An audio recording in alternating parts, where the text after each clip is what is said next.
안녕하세요. 지방대학교에서 교수로 재직 중인 50대 여성입니다. 사람들이 말하길 결혼은 인생에서 가장 큰 축복이자 제일 큰 행사라고 하는데요. 저에게 결혼이란 축복이나 큰 행사가 아닌 시궁창보다 못한 지옥이었네요. 살면서 가장 후회되는 선택을 꼽으라면 그건 아마도 결혼일 거예요. 그래서 결혼을 고민하는 후배나 졸업한 학생들이 있다면 이 말은 꼭 말해주곤 합니다. 나이가 쫓겨 어쩔 수 없이 선택하게 된 결혼은 하지 말라고요. 가장 사랑하는 사람과 함께해도 어려운 것이 결혼인데 확신을 갖지 못한 사람과 하는 결혼은 파국으로 치닫을 게 뻔하거든요. 저희 때만 하더라도 여자들은 많이 가르칠 필요 없이 고등학교만 졸업하면 시집을 보내자는 주의였어요. 주변에도 보면 고등학교를 졸업한 후 대학교를 진학하지 않고 바로 시집을 가는 것을 심심찮게 볼 수 있었죠. 그렇지만 저는 교수로 일하고 계시는 부모님 덕분에 무사히 대학교까지 마칠 수 있었네요. 부모님께서는 남자 여자 가릴 것 없이 사람은 배워야 성장한다며 공부하는 것을 정말 많이 강조하셨거든요. 그 덕분에 경제적 여유가 없다면 들어가지도 못할 사립대학교에 들어가서 많은 것을 배우고 경험할 수 있었는데요. 고등학교 때까지만 하더라도 통금 시간이 10시를 넘지 못할 정도로 엄하셨던 부모님께서는 대학교를 입학하자 성인이니 마음대로 하라며 통금 시간을 풀어주시더군요. 그래서 마음껏 대학교 시절을 즐길 수 있었네요. 그리고 대학교 2학년이 되던 해 남편을 만나게 되었습니다. 남편은 법학과에 재학 중인 복학생으로 또래 남자들보다 듬직한 면이 있었어요. 묵묵히 뒤에서 챙겨주는 듬직한 모습에 반해 남편과 연애를 시작하게 되었고요. 그리고 연애를 한 지 6개월 후 저희는 평생을 함께하기로 약속을 하게 되었는걸요. 뱃속에 소중한 새 생명이 찾아왔거든요. 임신 테스트기에 두 줄이 뜬 것을 처음 확인했을 때에는 아무것도 하지 못한 채 그저 방 안에 틀어박혀 있었어요. 물론 새로운 생명이 뱃속에 찾아온 것은 큰 축복이었지만 22살이란 나이는 예고도 없이 들이닥친 변화를 받아들이기 힘들었습니다. 아무리 준비를 열심히 했다고 해도 예상하지 못한 사고가 생기는 것이 출산인데 준비는커녕 아직 대학교도 졸업하지 못한 학생에게 큰 부담이 되는 것은 사실이잖아요. 부모님에게 도움을 요청하려고도 해봤지만 도저히 입이 떨어지지 않았습니다. 오히려 부모님에게 임신 사실을 들킬까 헛구역질이 나와도 꾹 참고 입안에 밥숟가락을 쑤셔 넣기 바빴죠. 그러다 용기를 내어 남편에게 임신 테스트기를 건넸어요. 분명 남편 또한 골머리를 앓으며 한숨을 푹푹 쉴 게 뻔했기에 아무 말 없이 점점 심각하게 변해가는 남편의 얼굴을 응시할 뿐이었네요. 그런데 남편은 전혀 예상하지 못했던 말을 했죠. 어차피 결혼을 한다면 저와 하려고 했는데 아이가 생겼으니 미리 하자고요. 깜짝 놀랐습니다. 아직 아무런 준비도 되지 않은 상태에서 결혼을 결심하다뇨. 머릿속에는 가진 것이 하나도 없는 우리 세 식구가 어떻게 살아갈 수 있을까라며 계산을 했지만 마음만큼은 그 어느 때보다 따뜻했어요. 어린 나이에 책임져야 할 새 생명이 찾아왔다는 것에 대해 두렵고 놀랄만도 한 거잖아요. 결혼하자는 남편의 말을 듣자 그동안 녹이 쓴 사슬처럼 엉켜있던 안 좋은 생각들은 단번에 잘려나갔죠. 진심이 담긴 남편의 말 또한 믿기로 했고요. 한편 하나밖에 없는 딸의 임신 소식을 접한 친정은 발칵 뒤집혔어요. 초음파 사진을 내밀자 어머니께서는 머리를 짚으시며 다시 소파에 주저앉기도 하셨죠. 아버지께서는 계속 한숨만 푹푹 쉬셨는데요. 남편은 그에 굴하지 않고 앞으로 저와 뱃속의 아이를 책임질 테니 믿고 맡겨달라고 하더군요. 시부모님 또한 교수로 친정 부모님과 잘 아는 사이였기에 부모님께서는 별다른 반대 없이 저희의 결혼을 허락하셨네요. 시부모님의 올곧은 성품과 남편의 착한 심성이 있었기에 가능한 일이었죠. 결혼 후 저희 부부는 친정 부모님 댁에서 시작을 하게 되었어요. 저희가 나가서 따로 살 돈이 없는 것도 맞는 이유였지만 그보다는 사법고시를 앞둔 남편을 배려하는 차원에서 결심한 일이었죠. 임신을 한다는 것은 생각보다 더 어려운 일이었어요. 뱃속에 새로운 생명이 집을 짓고 산다는 것도 감당할 수 없을 정도로 벅찬 일인데 집안에 틀어박혀 있자니 여간 곤욕이 아니었죠. 남편이라도 곁에 붙어 있었으면 나았을지도 몰랐겠지만 남편은 사법고시 준비로 인해 아침 일찍 나가 잠잘 때가 되어서야 얼굴을 맞댈 수 있게 외로움은 점점 더 커져만 갔어요. 친구들이라도 보면 괜찮을 수도 있었겠지만 동기들은 취업을 하기 위해 공부를 하기 바빴고 더군다나 저는 임신의 휴학까지에 동기들 얼굴 보는 것은 바닥에 떨어진 먼지를 찾는 것보다 더 힘든 일이 되었죠. 공부로 힘들어하는 남편을 볼 때면 뭐라도 해주고 싶었지만 몸이 무거워지니 그마저도 쉽지 않았습니다. 그래서 어머니가 저를 대신해 남편의 아침상을 차려주시며 못난 딸을 대신해 많은 노력을 해주었죠. 일찍 출근을 하시는 날이면 남편 음식만 따로 차리는 가정부를 불러 남편의 식사를 따로 챙겨줄 정도였으니까요. 그러던 중 남편의 밥상을 책임지던 가정부 아주머니께서 개인 사정으로 인해 일을 그만두셨는데요. 가족의 건강과 관련된 일이라 잡을 수도 없었죠. 어머니께서는 한숨을 푹푹 내쉬셨어요. 음식 솜씨도 야무지고 집안 살림도 자기 집처럼 깔끔하게 하는 사람을 어디서 또 구하냐면서요. 하지만 어머니의 걱정과는 달리 가정부는 빠른 시일 내에 구해졌습니다.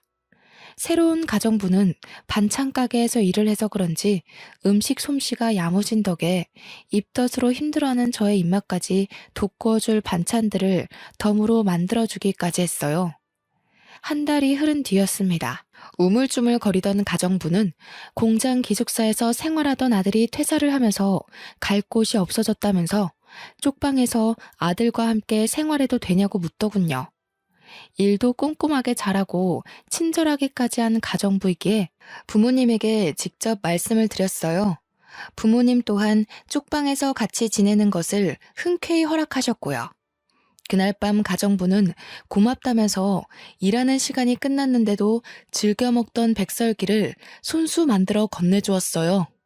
마침 배가 고팠던 차라 가정부가 건네준 뜨끈뜨끈한 백설기를 손으로 찢어 먹었죠. 그런데 안방을 둘러보던 가정부는 백설기를 먹는 모습을 보며 혀를 찼습니다. 아니, 근데 아직 결혼한 지 1년도 안 된 새색시방이 너무 훤해서 어째? 마누라 보고 싶어서 일하던 것도 내팽겨치고 와야 될 때인데. 처음부터 부부관계가 이렇게 미적지근해서 어째? 괜히 색심한 고생을 하네. 에휴, 근데 솔직히 나는 색시 남편 처음 볼 때부터 마음에 안 들었어. 사람이 자기 가족 감싸는 푸근한 게 있어야 되는데 생긴 것도 어디 남의 밥 뺏어 먹는 족제비처럼 생겨가지고. 에이, 그이가 얼마나 다정한데요. 지금 시험이 얼마 안 남아서 예민해서 그래요. 이해해야죠. 어디 곱비 풀린 말이 주인 말 잘 듣는 거 봤남? 남자란 자고로 절대 도망 못 가게 고삐를 제대로 당겨야 한다니까. 색시 뱃속에 남편 휘어잡을 수 있는 제일 좋은 고삐가 들었는데 그걸 왜 못 써? 서로 죽고 못 살아도 유지하기 힘든 게 결혼인데 자고로 남자는 잡을 수 있을 때 휘어잡아야 사는 게 편하다니까. 에이, 그런 거 아니에요. 그이가 내색을 안 해서 그렇지 얼마나 잘하는데요. 아이고, 나는 새댁 남편이 잘하는 거 한 번도 못 봤네. 정성이 어디 보이지도 않는 옆구리에 뻗치셨나. 원래 공부 잘하는 놈들이 더 발랑 까진 법이라잖아. 새댁이 속고 있는 거야 지금. 가정부에게서 남편의 뒷담화를 듣고 있자니 솔직히 기분이 좋지는 않았네요. 혀 위에서 미끄러지던 백설기의 맛 또한 퍼석퍼석한 지우개를 먹는 것 같이 느껴졌고요. 싫은 기색을 내비쳤지만 가정부는 계속해서 남편에 대한 뒷담화를 늘어놓았어요. 그러면서 자기 아들에 대한 칭찬 또한 동시에 늘어놓았죠. 아들에 대한 가정부의 자랑은 커다란 포대자루 안에 담아도 넘칠 것만 같았습니다. 절대 끝날 것 같지 않은 가정부의 수다에 이불 끄트머리를 잡아 끌며 침대에 누웠어요. 가정부는 그제서야 쟁반을 가지고 안방에서 나갔죠. 혼자서 생각해 보아도 가정부가 했던 남편에 대한 뒷담화는 정말 기분이 나빴어요. 하지만 곱씹으면 곱씹을수록 가정부의 말이 아예 틀린 것은 아니더군요. 남편이 여자 문제로 속 썩인 일은 없었지만 그렇다고 딱히 저희 가족에게 잘한다는 생각은 들지 않았거든요. 어머니가 쏟는 정성을 남편은 고마워하기는커녕 당연하게 여겼죠. 그뿐만이 아니었습니다. 시험이 다가올수록 남편은 완전히 다른 사람이 된 것처럼 화를 내었고 남편의 날카로운 태도는 가뜩이나 임신으로 예민해져 있는 저에게 큰 충격을 가져다 주었어요. 시험이 다가오니 예민해지는 건 당연하다고 스스로에게 위안을 삼아 보려고 했지만 남편의 행동은 정말이지 도를 지나쳤어요. 남편은 막달이 다가와 화장실을 자주 가는 것 같은 사소한 일도 이해를 하지 못했으니까요. 결국 사소한 갈등은 차곡차곡 쌓여 각방을 쓰는 지경에까지 이르게 되었어요. 결혼을 결정짓는 수많은 요인 중 오직 사랑 하나만 바라본 채 결혼을 했었는데 유일하게 결혼 생활을 유지시켜주던 사랑이 빠져나가자 저희 부부의 상태는 간신히 숨만 붙어 상태나 다름이 없었네요. 부모님은 남편이 중요한 시험을 앞둬 그런 거라며 이해하라고 했지만 22살이란 어린 나이는 그것을 받아들이기 힘들었는걸요. 그러던 중 남편의 본심을 확인할 수 있는 사건이 터지게 되었습니다. 남편과 부모님이 모두 아침 일찍 집을 나간 날이었어요. 매일 똑같은 집에 박혀 있으니 너무 따분하고 심심하더라고요. 그래서 집 근처 공원에 산책을 나가게 되었죠. 그런데 걸은 지 얼마 되지도 않았을 때 갑자기 아랫배에 엄청난 복통이 느껴졌어요. 누군가 말라 비틀어진 행주를 계속해서 쥐어짜는 듯한 아픔이었죠.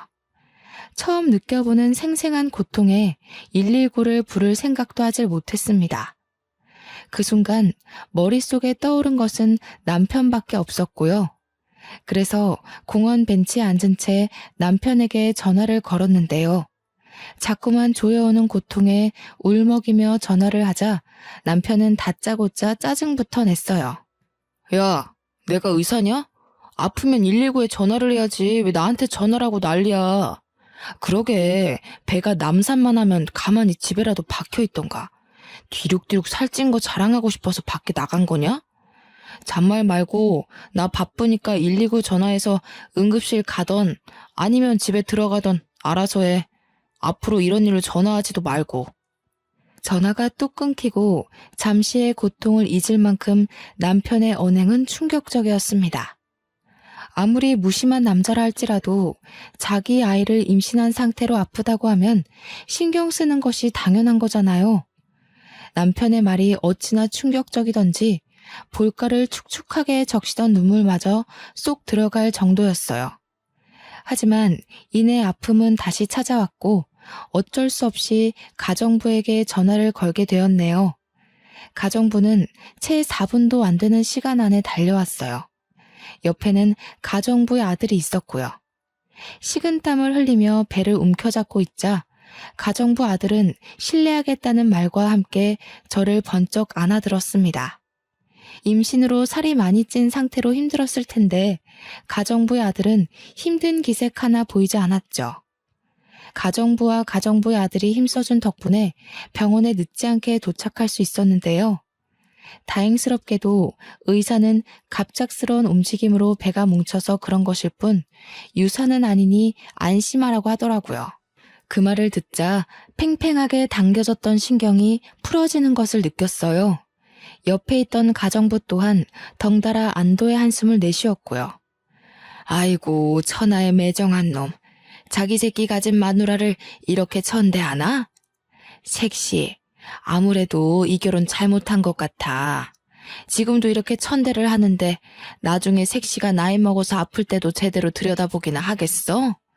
애 생각해서 참고 산다 생각하지 말고 이참에 이혼해버려.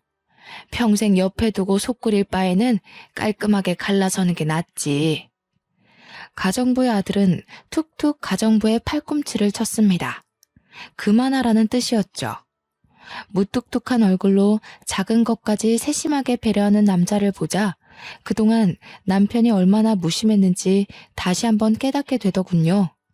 택시에서 내린 후에도 가정부 아들은 계속해서 몸 상태를 걱정하며 자신의 등에 업히라고 했어요. 가정부 아들의 등은 참 넓고 따뜻했는데요. 가정부 아들에게 감사한 마음을 느끼는 한편 남편이 원망스럽기도 했네요. 결혼을 한다면 다른 남자가 아닌 남편이 업어줄 거라고 생각했거든요. 가정부에게 자초지종을 들은 부모님께서는 화들짝 놀라시며 평소보다 이른 시간에 퇴근을 하고 집에 돌아오셨어요. 집안에 있던 온 식구들은 한데 모여 몸 상태를 걱정해 주었습니다. 남편 한 사람만 빼고 말이에요. 남편은 자정이 넘는 늦은 시간이 되어서야 집에 들어왔는데요. 몸 상태를 걱정해주기는커녕 다짜고짜 아이가 태어나면 유전자 검사를 하자고 말하더군요. 황당했습니다. 갑자기 유전자 검사라뇨. 그래서 왜 그런 거냐고 되묻자 남편은 제 뱃속에 있는 아이가 자기 자식인지 의심스럽다고 했어요. 당신 그게 무슨 말이야? 당신이 애 아빠가 아니면 뱃속에 있는 애 아빠는 누군데? 그러니까 당당하면 검사해보자니까. 어려운 거 아니잖아. 그냥 확인 한 번만 시켜주면 되는 걸. 뭘 그렇게 화를 내? 유전자 검사에서 내 자식인 거 나오면 아무 문제 없잖아. 당신 그럼 설마 지금까지 나 의심하고 있었던 거야? 어떻게 그럴 수가 있어? 나한테 남자는 지금까지 당신 하나밖에 없다는 거 세상 사람들이 다 아는데 이제 와서 의심을 한다고? 봐봐, 지금도 찔리는 게 있으니까 아무 말 못하는 거잖아. 순진하게 생긴 얼굴에 속아서 내가 코를 깨었지. 내 다리 걸고 넘어지고 싶어서 일부러 다른 남자에 임신한 거일 수도 있지. 볼품없는 네 인생에 변호사 남편 만나는 게 쉬운 일은 아닐 테니까. 진짜 변호사 남편이 가지고 싶었으면 아직 사법고시도 못 치른 당신이랑 사귀는 게 아니라 죽이 되든 밥이 되든 변호사들이랑 맞선을 받겠지. 뱃속에 아기까지 책임지겠다고 큰 소리 뻥뻥 칠 때는 언제고 갑자기 이러는 이유가 도대체 뭔데? 갑자기 가장의 책임도 남편의 책임도 내던지는 남편의 태도가 참 궁금했습니다. 처음부터 막대 먹었으면 놀라지 않았겠지만 세상 제일 다정하던 남편이 갑자기 처음 보는 사람인데도 더 냉랭하게 굴다녀. 말이 안 되잖아요.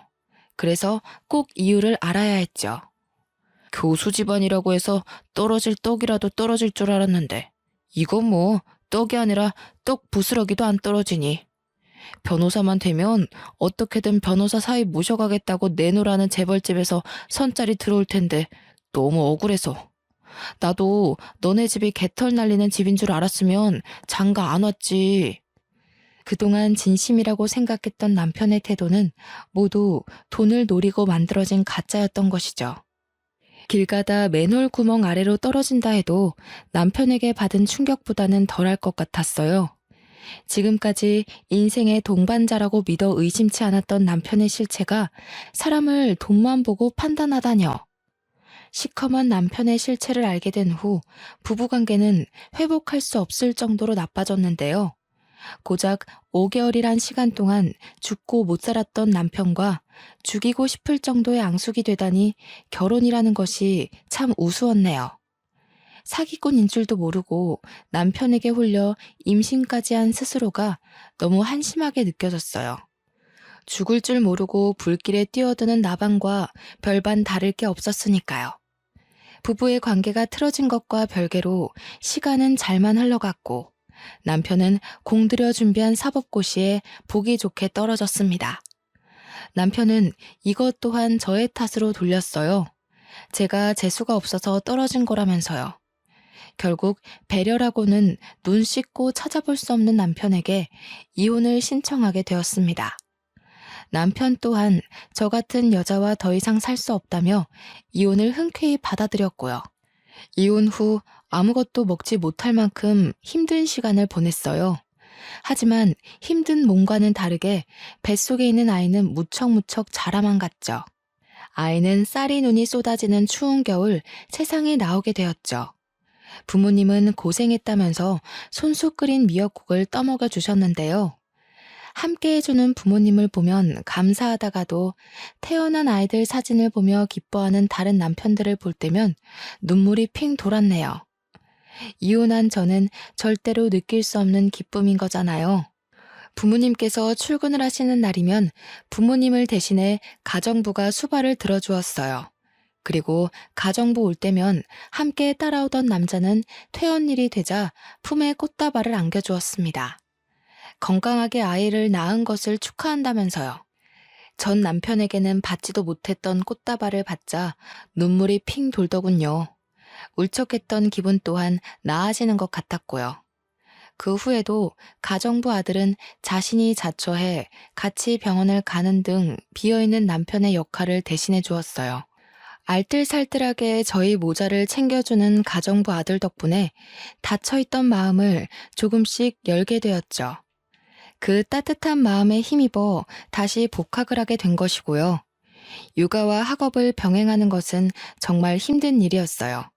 하지만 그럼에도 아들에게 부끄럽지 않은 엄마가 되기 위해 이악 물고 버티게 되었죠. 고개도 가누지 못했던 아들이 돌이 지나자 부모님께서는 슬슬 재혼 이야기를 꺼내셨는데요. 아직 이혼에 대한 아픔이 채 가시기도 전에 재혼 이야기가 나와 껄끄럽기는 했지만 부모님이 얼마나 걱정하시는지 알기에 어쩔 수 없이 선자리에 나가게 되었습니다. 맞선에 나온 남자들은 적게는 5살에서 많게는 10살까지 차이 나는 이혼남 뿐이었어요. 남자들은 이혼녀라는 이유만으로 무례하게 구는 구석이 있었는데요. 그럴 때마다 항상 따뜻하게 배려해주던 가정부 아들이 생각났습니다. 가정부의 아들이라면 색안경을 끼고 무례하게 구는 남자들과 다르게 좋은 남편이자 좋은 아빠가 되어줄 것 같았거든요. 하지만 가정부 아들에 대한 마음을 쉽게 드러내지는 못했어요. 아직 젊고 창창한 사람에게 괜히 짐을 지어주기 싫었는걸요. 혼자서 끙끙 앓고 있을 때 기적 같은 일이 일어났습니다. 가정부 아들이 먼저 마음을 고백해준 것이었어요. 가정부 아들은 많이 부족한 것은 알지만 좋은 아빠, 좋은 남편이 될 테니 자신에게 한 번만 기회를 달라고 하더군요. 다른 건 볼 필요도 없었어요. 그 진실된 마음 하나면 좋겠거든요. 가정부 아들은 밤낮이 뒤죽박죽인 교대 근무를 해 몸이 고단할 텐데도 항상 피곤한 기색 없이 잘해주려 노력을 했습니다. 아들에게도 다정하게 대해주었고요. 그래서 대학원에 진학했을 때 부모님께 가정부 아들과 재혼을 하겠다고 밝히게 되었네요. 부모님과 가정부의 반응은 불과 물처럼 극명하게 나뉘었어요. 가정부는 껍질을 벗기고 있던 마늘을 천장 위로 던지며 기뻐했고 부모님께서는 가슴을 내려치시며 답답해 하셨죠. 그렇게 당해놓고도 정신을 못 차려. 어디 만날 남자가 없어서 하필 골라도 가정부집 아들이야. 전 남편한테 호되게 당해놓고도 아직 철이 안 들었어. 저 자식이랑 정 결혼하고 싶으면 우리랑 영 끊고 호연이도 놓고 맨몸으로 나가서 살아라. 듣자 하니 기분이 썩 좋지는 않네요. 사장님께서는 얼마나 자식 농사를 잘 지으셨길래 저희 아들한테 타박을 하시는 거예요? 제가 아무리 남의 집에서 식모살이 하면서 힘들게 산다고 해도 우리 아들 애 딸린 이혼녀한테 시집 보낼 만큼 머리 빈 짓은 안 하거든요. 아무리 우리 딸이 애 딸린 데가 이혼을 했다고 해도 이건 급이 안 맞아도 너무 안 맞죠? 아줌마는 눈 없어요? 딱 보면 알 수 있잖아요. 서울에서 내놓으라는 대학원 나와 몇 년 있으면 대학 교수 될 사람이랑 밤낮 없이 자동차 공장에서 일하는 아줌마네 아들이랑은 당연히 차이가 있죠. 앓는 소리 하면서 하도 봐달라고 해서 아들까지 집에 들어오게 해줬더니 아줌마는 도대체 아들 단속을 어떻게 한 거예요? 얼마나 우리를 물러봤으면 주제 파악도 못하고 주인집 딸한테 찍적거리냐고요. 됐어. 당신은 상대도 하지 마. 경우 없는 집안이랑 엮이는 건 한 번이면 족하지. 일할 가정부는 많아. 쫓아내고 다시 들이면 그만이야. 아이고, 누가 겁낸 줄 알고? 나도 우리 아들 천대하는 이런 집구석에서는 일 못하지. 나가도 내 발로 나갈 거니까 털끝 하나 건드리지 마요. 참나, 자기들은 얼마나 잘났길래 남의 집 살이 좀 한다고 무시나 해대고. 마음씨를 그렇게 거지같이 쓰니까 딸도 이상한 사람이랑 엮여서 이혼녀 딱지나 이마에 떡하니 붙이고 있는 거 아니에요. 양가 부모님의 반대로 결국 결혼은 무산되었어요. 그뿐만이 아니었습니다. 3년 넘게 저희 집에서 일하시던 가정부는 큰 모욕에 감정이 상한 듯 다짜고짜 쪽방으로 달려가 짐을 챙기기 시작했어요. 아버지께서는 몇십 년 전 끊었던 담배를 다시 피우셨고요. 또 한 번 부모님께 실망을 안겨드렸다는 죄책감과 그럼에도 사랑하는 사람과 다시 한번 살아보고 싶다는 마음이 충돌하여 머릿속은 복잡해졌네요. 어머니께서는 차라리 없는 자식 칠 테니 나가서 살라며 집에서 내쫓으려고까지 했는데요. 그때 다시 한번 느끼게 되었습니다. 부모님께서 아무리 반대한다고 해도 가정부 아들과 가정을 꾸리고 싶다고요. 그래서 부모님께서 정반대하신다면 부모 자식 간의 인연을 끊은 채 밖에서 살림을 차릴 생각까지 했네요. 정말 불효녀 같은 짓이었죠. 하지만 작은 변명을 하나 하자면 인생에서 다시는 없을 기회 같았어요. 가정부 아들을 놓친다면 평생을 혼자 살 것만 같았죠. 그런데 부모님의 반대는 의외의 곳에서 해결이 되었습니다. 바로 아들이었어요. 어른들이 난리를 피우는 사이 아들은 가정부 아들에게 달려가 아빠라고 부르며 안겼거든요. 자식 이기는 부모 없다고 아들이 아빠라 말하며 따르는 것을 보자 결국 저희의 결혼을 허락하셨는걸요. 남편은 돌아가신 시아버지가 남겨놓은 빚 때문에 저는 대학원을 졸업한 지 얼마 되지 않았기 때문에 서로가 돈이 없는 상태였어요. 지갑 사정을 뻔히 아시는 부모님께는 친정과 가까운 곳에 있는 아파트에 신혼집을 차려주라고 하셨는데요. 저희 부부는 친정 부모님의 지원을 한사코 거절했습니다. 부모님의 가슴에 2번씩이나 상처를 낸 주제에 지원까지 받는다면 너무 염치가 없을 것 같았거든요. 그래서 결혼식도 올리지 않은 채 있는 돈 없는 돈을 탈탈 털어 다 쓰러져가는 구축 빌라에서 신혼생활을 시작하게 되었죠. 집이 워낙 낡은 탓에 쏙꼭지를 돌릴 때면 녹물이 나올 때도 있었고 갑자기 불을 켤 때면 바닥에 있던 바퀴벌레를 발견하기도 했지만 그래도 행복한 신혼생활이었어요. 전과는 비교도 할 수 없을 만큼의 행복감과 안정감을 느껴졌죠. 다른 가족들은 없이 살던 남편이 저를 등쳐먹기 위해 일부러 결혼을 한다며 수군거렸지만 오히려 그 반대였어요. 제가 남편의 등에 올라타 남편이 떠먹여주는 밥을 받아 먹었거든요. 교대 근무로 힘들 텐데도 남편은 논문 발표와 조교 생활로 지친 저를 위해 손수 아침밥을 차려주었습니다. 아침 일찍 일을 나갈 때면 냉장고 앞에는 잊지 말고 밥을 챙겨 먹고 가라는 메모지가 붙어 있었죠. 냉장고 안에는 지난밤 남편이 만든 김밥이 들어 있었고요. 그뿐만이 아니었어요. 서로 경제적 여유가 되자 남편은 그동안 고졸로 살았던 것이 창피했다며 대학교를 가겠다고 말을 했습니다. 아들을 위해서라도 꼭 대학교 졸업장이 필요하다고 하면서요. 그리고 남편은 방송통신대학교에 들어가 열심히 공부를 했네요. 머리가 좋았던 덕에 남편은 우수한 성적으로 방송통신대학교를 졸업할 수 있었는데요. 졸업장을 딴 뒤에는 대기업 생산직 일을 그만두고 돌연 떡볶이 장사를 하겠다고 선언을 하더군요. 의아하긴 했지만 한번 하기로 마음먹은 것은 끝까지 해내는 남편을 믿었기에 남편이 하자는 대로 따를 뿐이었죠. 그런데 문제는 예상치 못한 곳에서 터졌습니다.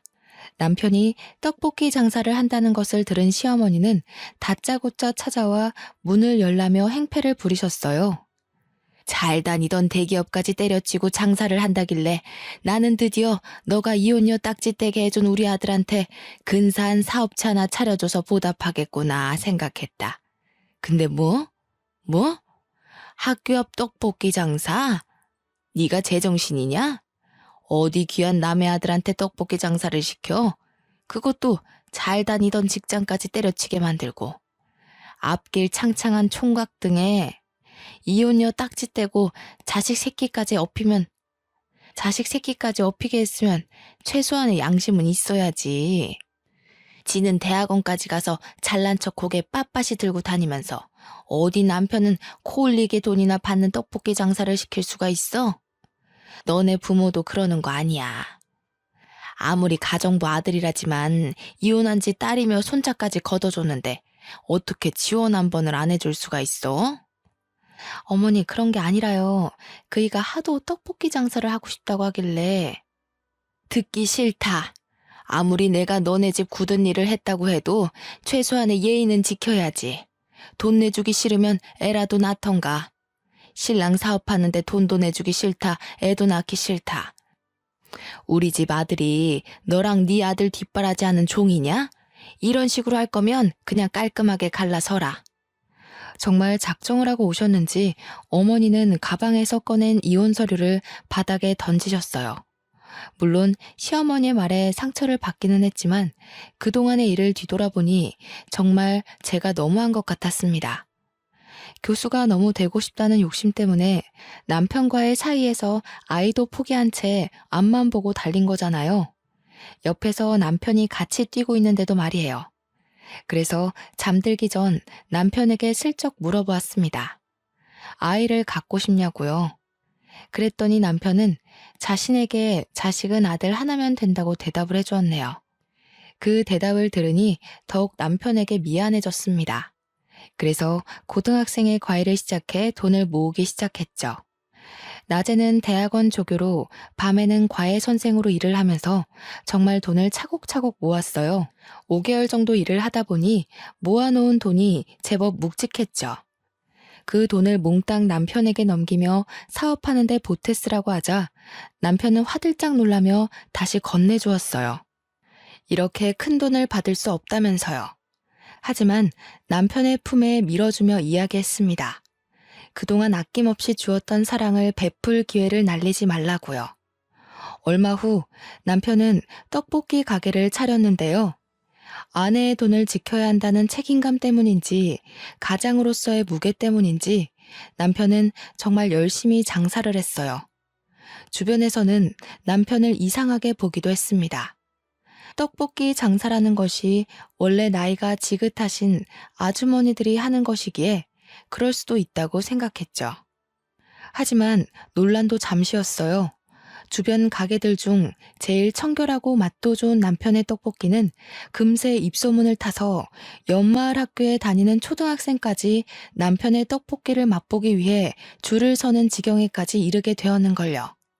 이렇다 보니 다른 가게들이 다 문을 닫을 동안 남편은 혼자서 돈을 쓸어 담았네요.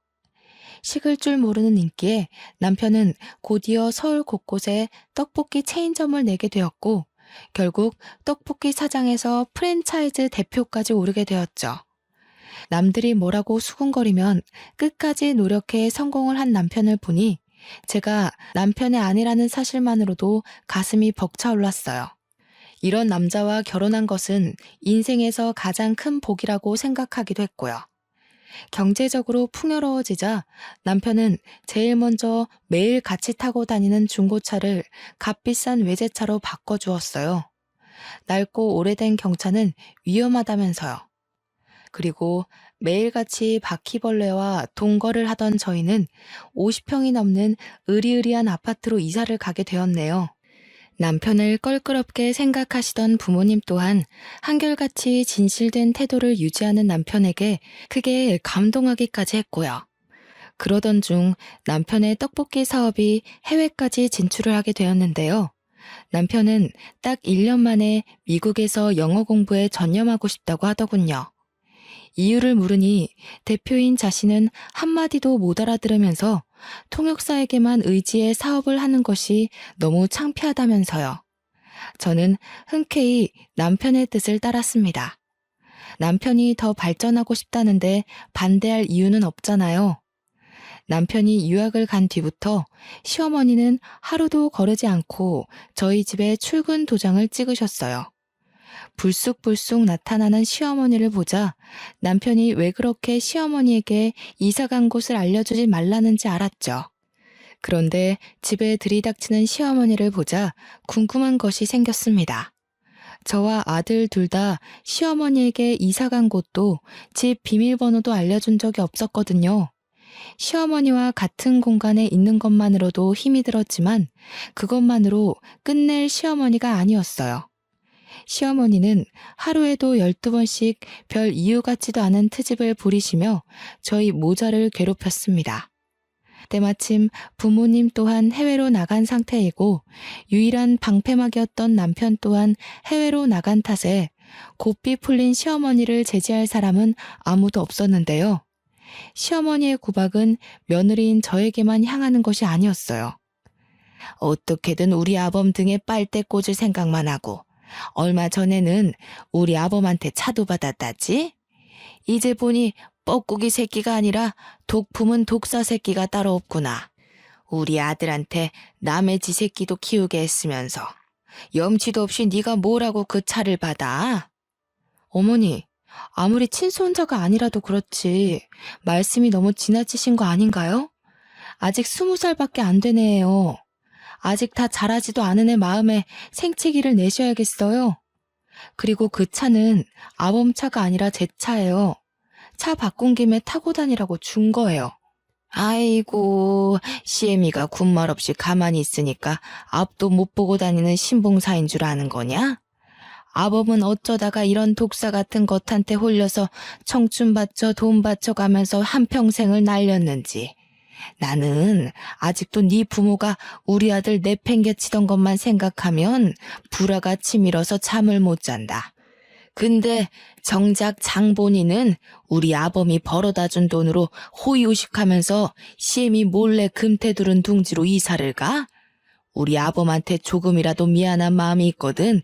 당장 네 자식 새끼 데리고 우리 아범 앞에서 사라져라. 너만 없으면 우리 아범 얼마든지 더 좋은 여자로 새 출발할 수 있어. 시어머니는 저희 모자를 파렴치한 도둑 취급을 했습니다. 시어머니는 남편이 애초에 누구 때문에 아까운 청춘을 날렸는지 모르는 눈치였어요. 그래서 지금까지 속으로만 생각하던 말을 쏘아붙인 거고요. 어머니, 말씀은 바로 하셔야죠.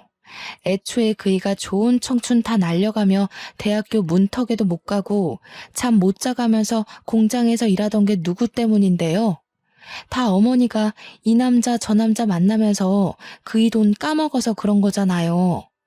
아버님이 남긴 집도 두 번째로 결혼한 남자 도박빚 갚아준다고 홀랑 날려먹으셨다면서요. 어머님, 한 번이라도 그이 마음 생각해 보셨어요?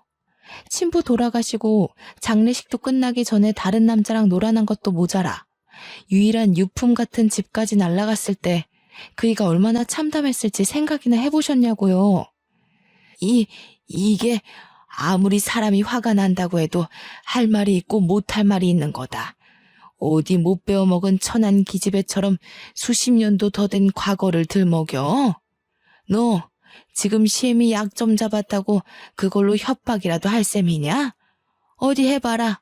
내가 눈 하나 깜빡 하나. 얼굴에 구멍 하나 났다고 어딜 함부로 떠들어? 내가 그 구멍 다시는 허튼 소리 못하게 확 꿰매주랴? 제 입이 구멍이면 어머니 입도 구멍이겠네요. 며느리 앞에서 할 말 못할 말 구별도 못하고 생각나는 대로 내키는 대로 아무 말이나 함부로 하시니까요. 다른 사람들 다 멀쩡한 총각 인생 망쳐놓은 애 딸린 유부녀라고 손가락질해도 되지만 어머님은 그러시면 안 되죠. 하나밖에 없는 아들, 좋은 시절 젊은 시절 다 날려버리게 만든 사람이 누군데요. 어머님이잖아요. 옛날 생각해서 어머님이랑 어떻게든 잘 지내보려고 노력했지만 이제는 안 그럴 거예요. 하나밖에 없는 소중한 자식 마음 다치게 하면서까지 어머님한테 머리 숙이고 싶지 않으니까요. 걱정이 밀려올 줄 알았지만 그동안 쌓아왔던 모든 것을 털어내서인지 편안하기만 했습니다.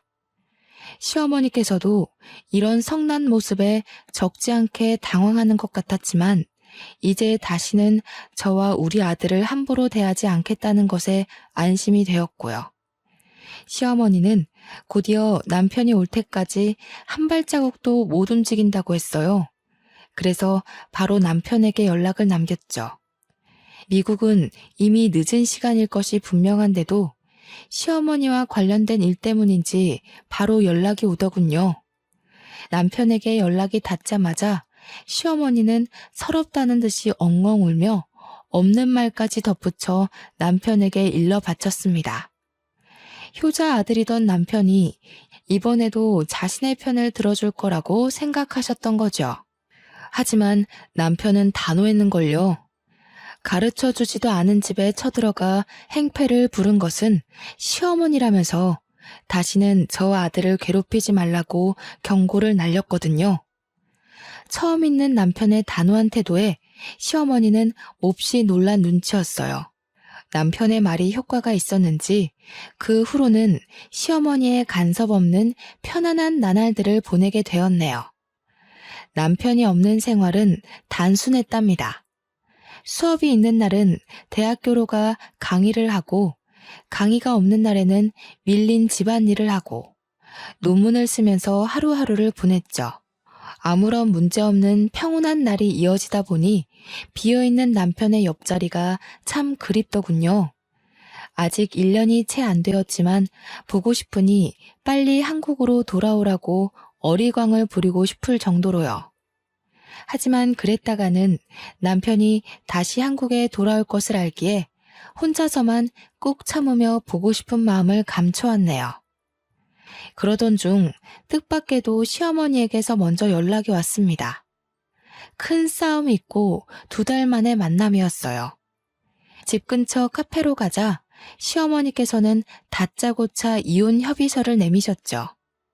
깜짝 놀라며 이혼 협의서와 시어머니를 번갈아 가면서 보았는데요. 시어머니는 사인부터 하라는 양 서명란을 툭툭 가리키셨어요. 불려우 같은 것이 우리 아들을 어떻게 홀렸는지는 모르겠지만 그만하고 이혼해라. 이 정도 뽑아먹었으면 됐지 뭘 더 바래? 그건 결혼 당사자들끼리 선택할 문제지 어머니가 나서서 재촉하실 일이 아닌 것 같아요. 저희 부부 어머님 뜻대로 이혼할 일 없으니 이건 그냥 쓰레기통에 버리세요. 가방을 챙기는데 시어머니께서는 사진 한 장을 내시셨어요. 깜짝 놀랄 수밖에 없었습니다. 사진 속에는 딸뻘 정도 되어 보이는 젊은 여자와 남편이 와락 안고 있는 모습이 찍혀 있었거든요. 사진을 내민 시어머니께서는 뭐가 그리 기세가 등등한지 팔짱까지 끼며 이혼 서류에 도장을 찍으라는 듯 눈짓을 하시더라고요. 우리 아들 마음 떠난 지 오래인 것 같은데 이래도 이혼을 안 할 셈이냐? 괜히 어줍잖은 행동으로 쉰내 풍기지 말고 빨리 이혼해라. 아범도 아범이지만 마음 떠난 남자 껍데기 붙잡고 살아서 뭐 좋을 게 있겠니? 똑똑한 머리로 잘 생각할 거라 믿는다. 눈앞에 펼쳐진 사실을 믿을 수가 없었어요. 일평생 저만을 바라보던 남편이 갑자기 바람이라뇨. 이 순간 제일 미운 것은 제 자신이었습니다.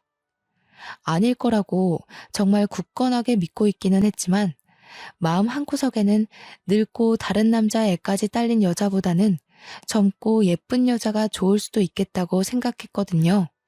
그래서 남편에게 직접 전화를 하기로 했어요. 당사자한테 물어보는 게 제일 빠르잖아요. 점점 급해지는 마음과는 다르게 남편은 자꾸만 전화를 받지 않았어요. 남편의 연락 두절에 마음은 점점 불안해지기 시작했죠. 그러던 중 모르는 번호로 전화가 왔는데요. 당연히 남편일 거라고 생각을 하고 전화를 받았습니다. 하지만 전화의 주인은 남편이 아닌 남편의 내연녀이더라고요. 내연녀는 남편이 자신과 새 출발을 할 수 있게 이혼하라고 협박조로 말을 했죠. 만약 남편이 진짜 바람을 피워 상간녀와 만나게 된다면 흥분에 날뛸 거라고 생각했는데 실상은 그게 아니었어요. 화조차 나질 않았네요. 힘들 때 옆을 지켜주던 남편의 바람은 용서할 수 있었지만 잘 살고 있는 남의 가정을 파탄낸 것도 모자라 새까맣게 타버린 속을 벅벅 긁는 상간녀를 도저히 참을 수 없었어요. 어떻게 해서든 상간녀에게 복수를 하기로 마음먹은 머리는 그 어느 때보다 냉정하게 돌아갔고요. 그래서 제일 유명하다는 이혼 전문 변호사를 찾아갔죠. 그런데 이혼 변호사를 만나는 순간 벼락이 떨어지는 충격이 온 몸을 덮쳐왔네요. 변호사는 바로 전 남편이었거든요. 수준 떨어지는 놈 만나서 지 딸뻘 되는 애랑 기싸움하는 당신이나 마누라 내비두고 바람피는 놈이나 아주 환상의 부부네. 전 남편은 저희 부부 사이를 비웃었는데요. 정말 쥐구멍이라도 있으면 숨고 싶다는 생각이 들었습니다. 가장 숨기고 싶고 창피한 일을 제일 들키고 싶지 않았던 사람에게 들킨 거잖아요. 그런데 놀라기도 전 남편은 이상한 말을 해오더군요. 제가 오기 전 시어머니가 미리 이혼 상담을 받으러 왔다고요. 온몸에 소름이 끼쳤어요. 아무도 모르게 저희 부부를 갈라놓을 궁리를 하고 있던 거잖아요. 상간녀 소송도 폐지된 마당에 너무 힘 빼지 말고 좋게 좋게 가자고. 기껏해야 어린애한테 몇백만 원밖에 못 뜯어낼 텐데. 아무리 바람핀 남편이 미워도 그렇지. 앞길 창창한 아가씨 인생을 망쳐서 되겠어? 그러지 말고 위자료 두둑하게 받을 수 있게 도와줄 테니까 깔끔하게 이혼해. 담례로 이혼하고 받은 위자료 반만 떼서 준다면 물불 안 가리고 열심히 힘써줄게.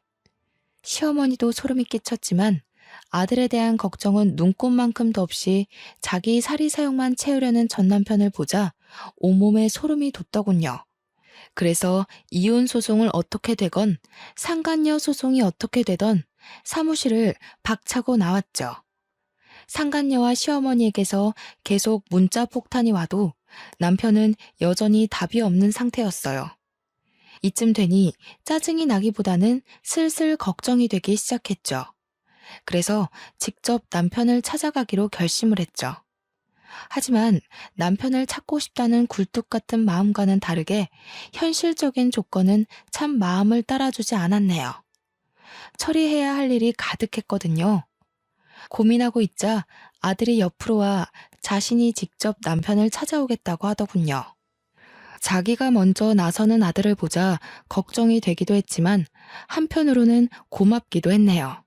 그래서 아들을 믿어보기로 결심했어요. 아들을 공항에 데려다주는 순간에는 걱정이 몰려오기도 했습니다.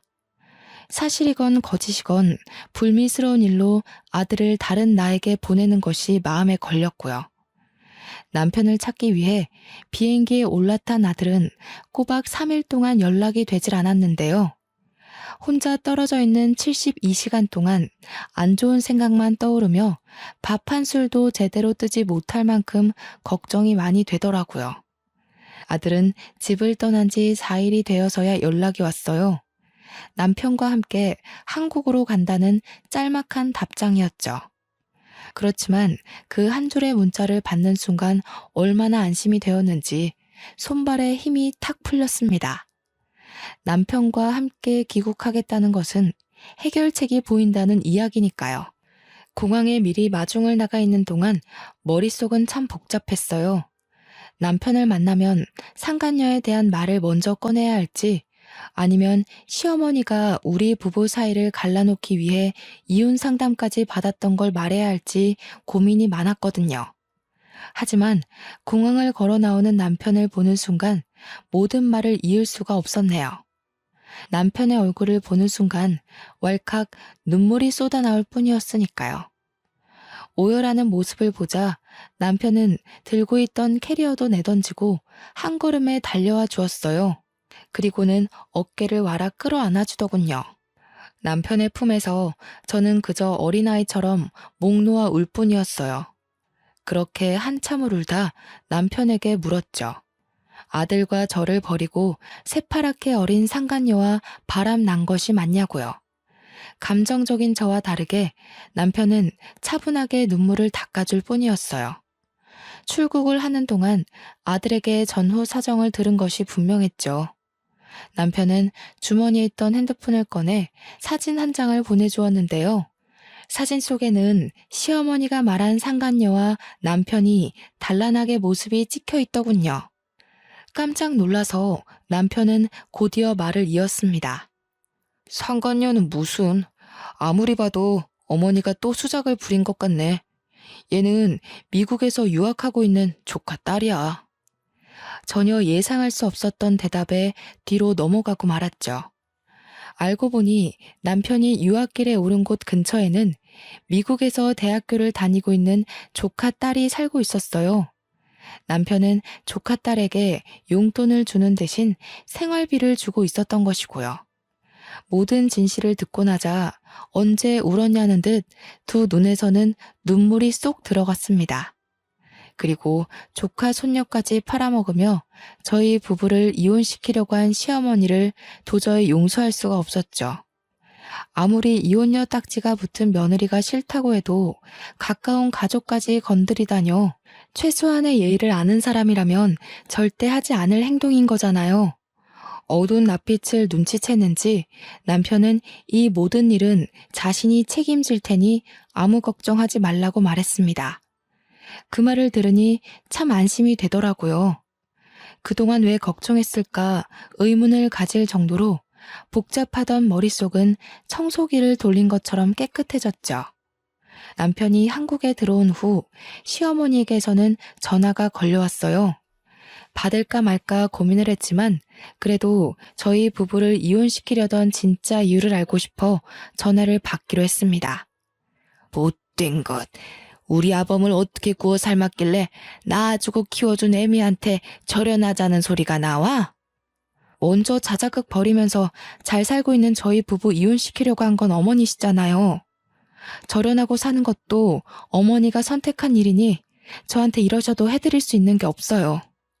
오냐, 이제 보니 네 전남편이랑 너도 모두 한패였던 게구나. 내가 가만히 있을 것 같으냐? 당장 우리 아범한테 네가 전부하고 바람이 났다고 말을 해줘야지. 네? 그게 무슨 말씀이세요? 시치미 떼지 마라.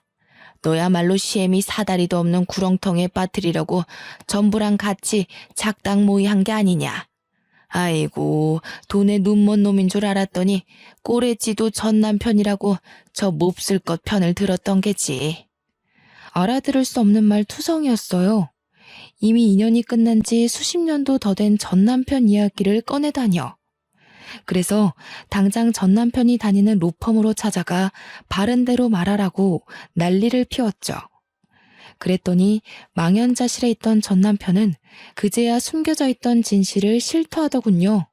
사건의 발단은 시어머니가 전 남편을 찾아오면서부터였어요. 시어머니는 전 남편에게 거액의 돈을 쥐어주며 저희 부부를 이혼시킬 계략을 세웠던 것이죠.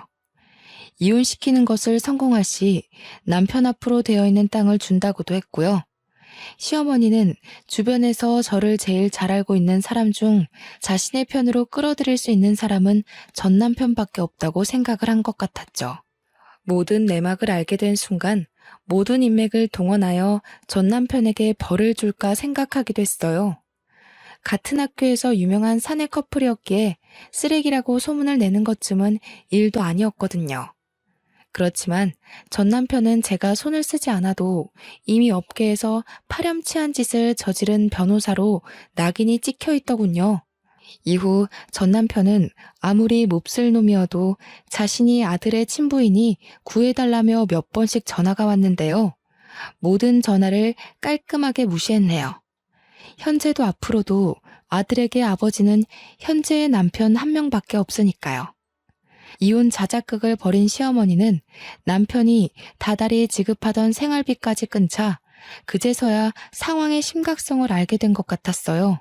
하지만 이미 때는 많이 늦은 상태였죠. 그 후 시어머니는 몇 번이나 찾아와 사과를 했는데요. 남편은 단호했어요. 기본적인 생활을 할 수 있을 만큼의 생활비와 자식된 도리만 할 뿐이었거든요. 시어머니는 이전과 같은 사치스러운 생활을 할 수 없다는 것에 큰 절망을 느끼는 것 같았어요. 그렇지만 제가 할 수 있는 것은 없었네요. 모든 것은 자신이 선택한 길이었으니까요. 모든 것을 해결한 후 저희 부부는 각자의 위치에서 열심히 살려고 노력 중이에요. 남편은 잠도 줄여가며 일할 만큼 바쁘게 지내는 와중에도 결혼 기념일을 잊지 않고 꽃다발을 선물해 주었는데요. 힘들 때나 기쁠 때나 한결같이 사랑을 주는 남편이 옆에 있는 것이 얼마나 기쁜지 표현할 방법이 없네요. 아무리 가장 사랑하던 사람이라고 해도 한평생 살다 보면 지겨워지기 마련이라고 하는데요. 저는 다음 생에도 어렵게 돌아가지 않고 처음부터 남편을 만나 도란도란하게 살아가고 싶습니다. 제 인생의 가장 큰 축복은 남편을 만난 것이니까요. 지금까지 제 사연 들어주셔서 감사합니다. 여러분도 좋은 인연 만나서 행복하시길 바랄게요.